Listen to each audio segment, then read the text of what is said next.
firsthand witnessed. I mean, they've lived through this, living through rape, staring death in the face. That this is no joke. This is no theater. This is no film. And we do this our weapon is social media. So do everything in your power, even if it's just just a simple share. It's a big thing, because I'm adding my own comments here now. China hates losing face. And again, if these were all lies, then why doesn't China let us in and have a look for ourselves and look through what's happening freely? Definitely, and you're absolutely right. We need to use social media.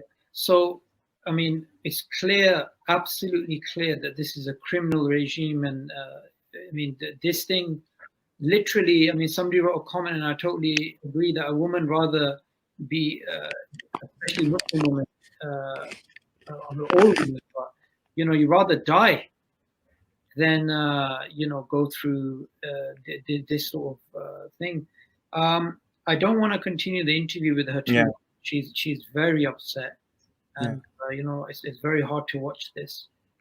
So maybe if you just how to wrap things up, and then I want to give her a message, and then we continue. But I don't think I want to continue this that much longer. Okay, so I'll just basically thank her for joining us and how difficult it was for her, and just thanking her for the. Yeah, just say to her that we will not forget this, and there's a reason why we interviewed her. This is not going to fall on deaf ears. We have a social media strategy, and tell her from the bottom of my heart, especially, that for me, she is like my mother, and I will do everything possible to make sure that all of the oppression done against her, that there's justice takes place for this. Hada deydi, rahmat bugun kelganingizga. Haqiqatan hozir siz ma'olatingizni ko'rib, siz xuddi o'zimning onnasidek, biz chuqum bu sizdan bekor chaqamadik. Chuqum sizning uchingizni, siz uchun mushtaq ilishtirishimiz, bundaq ishlar, bundaq qonlar yerda qolmaydi degandek gaplarni qildi hozir sizga. Rahmat, Allah razı olsun, rahmat. She says, thank you, may Allah be pleased with you. And also, if you can tell her that we as Muslims, we do not ever lose hope in Allah. And, we have the stories of the people in the Quran who were oppressed, the Muslims who were oppressed, and Allah doesn't forget, and Allah doesn't forgive these crimes lightly. And at the end of the day, if, we know this regime, they don't stop. They're happy with these. Allah forgives all sins, we know. But these people, they're happy doing this. They're enjoying doing this. But just give her my short message that, do not just be hopeful. Just be hopeful. Do not lose hope in Allah. There's definitely something that justice is going to take place on this earth, inshallah. Deydi, haqiqiy yurak so'zi bo'lsa, shu hiçbir zaman va hammamiz uchun Allohdan umidimizni kesmayli. Chuqum Allah bizga chiqish yo'li tap berdi, umidlik bo'layli deydi. To'g'rimi? Ishaqda lagerda kirgan vaqtda men undaqlarni anglab ko'milgandan keyin men jig'jig'latib, jig'ilgan vaqtda ishaqga kichik qizlar, 14, 15, 16 yosh qizlar hada Jığılmam, göz yaşımızda muhtemelen herkes gözetmem. Bir yerimiz saksalana çıkaydı, üylerimizge, eşaklıma ruhiyimizde götürüp eşekli kızlar. Bir yerde bu Xitaylar bizni öldürse, elbette cık kızlar ismini atıp açık getip, kayıp kırmayan kızlar cık. Meyli bunlar Xitaylar öldürse, şehit bulup gitmesi biz herkes korkma ölümden de şunu o eşekte ölümden korkmaya çıktım. Şehit bulup gitmesin. So she was she was saying some of the experiences, like the girls would say, don't cry, sister, because and these were young girls, 14, 15, 16-year-old girls. She was like, and some of these girls, when they did ask to be interrogated, they were or requested to be interrogated. Some of them did not come back, and they were telling her to not cry and don't let them see you cry. And if they take out and they kill us, that we are shaheed. And these girls were like full of iman, despite all that oppression, subhanallah. And they were giving her nasiha.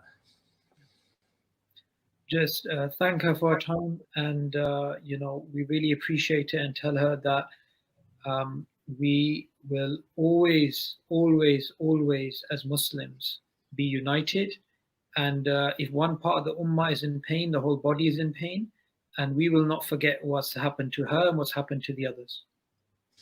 Rahmat ада, inshaallah bu Xitoyning qilganlarini hargiz unutmaymiz. Davom qilamiz inshaallah. Rahmat sizni qimmatli vaqtingizni chiqarganingizga. Qat'iy nim qilmang, biz inshaallah qo'limizdan kelishicha qilamiz deydi. Rahmat, Allah razı olsun. Rahmat. So brother, let's end it with her then. Okay. Allah razı olsun ada, biz ham demishada siz bilan gapimiz oxirlashdi. Allah razı olsun. O'zingizni yaxshi asrang. Allohga omonat. Assalomu alaykum. So bro, that's the first time I heard her, talk about some of it, because especially with what we had last week, the mainstream news media outlets do cut or censor some things. You only, so a lot of the stuff that you heard there wasn't, you're not going to find anywhere else. I mean, that's some of the first time I've heard that stuff. And even what we heard last week, say like with the urination and all these things, like subhanallah. So there are still stories out there that have, even though they're technically on mainstream media, that if we think that's it, but no, there's still a lot more to be covered. And yeah. Very hard to listen to. Yeah, subhanallah. Wallahi, every time I look into it, it gets worse. Yeah.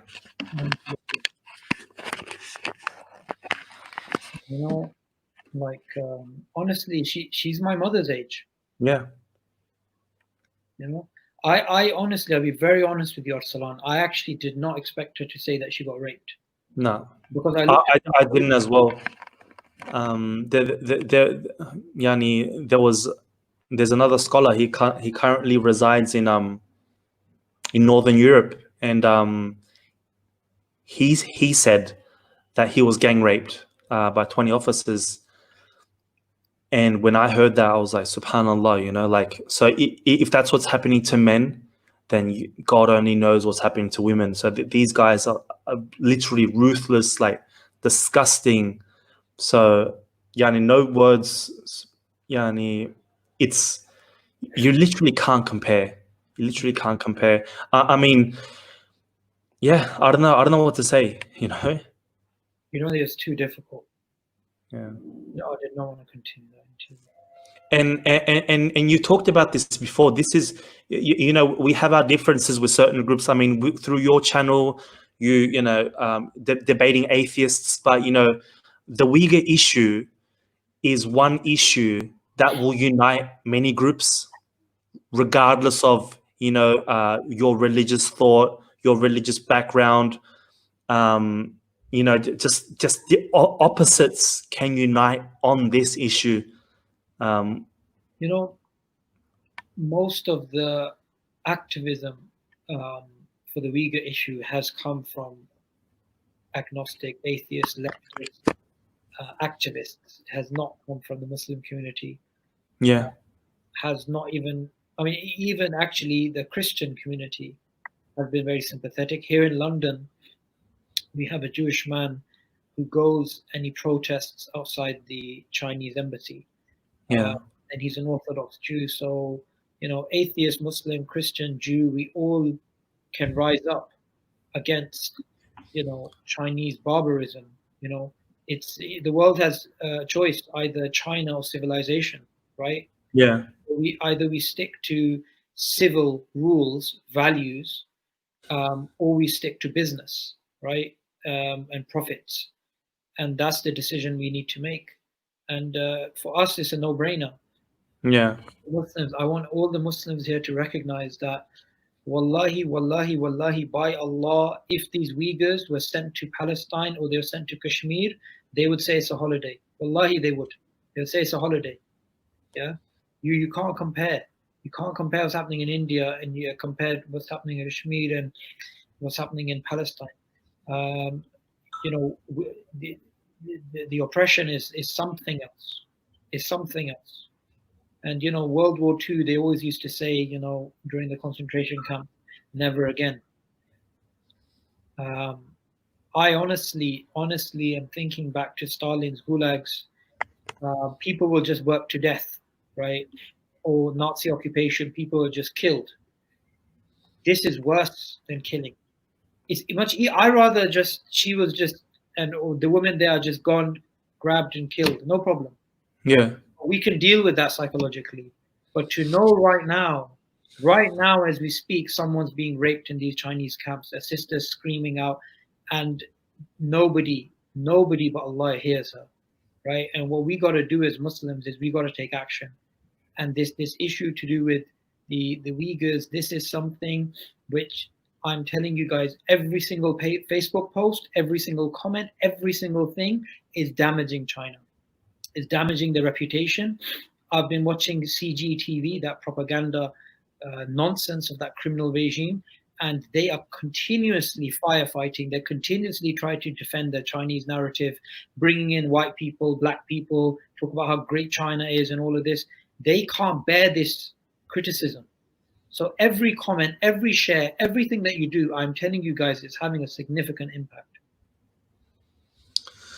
SubhanAllah. And I mentioned before, I'll mention it again. I'll just keep on mentioning until people understand. Just a week ago, a guy from Kashmir, right, oppressed Kashmir, was interviewing me. He runs a podcast, you know, and he's interviewing me about Uyghurs. I'm like, dude, like, aren't you under oppression? And he was like I'm paraphrasing, but he's like, no, not really. He's like, I want to hear your story. And this guy's within Kashmir. And I'm not to say like there's no zulm or oppression in Kashmir, but it just goes to show there is no way on earth would a Uyghur inside East Turkestan do a podcast. They don't even have access to Facebook or Twitter. And the social media that they do have access to is 100% monitored, because even Chinese people are being arrested for quote unquote sending out fake news about the coronavirus. So you can only imagine if Chinese people, they're free, generally speaking, they get arrested for coronavirus. Imagine what happens to Uyghurs when they're a little bit, just a tiny bit politically active.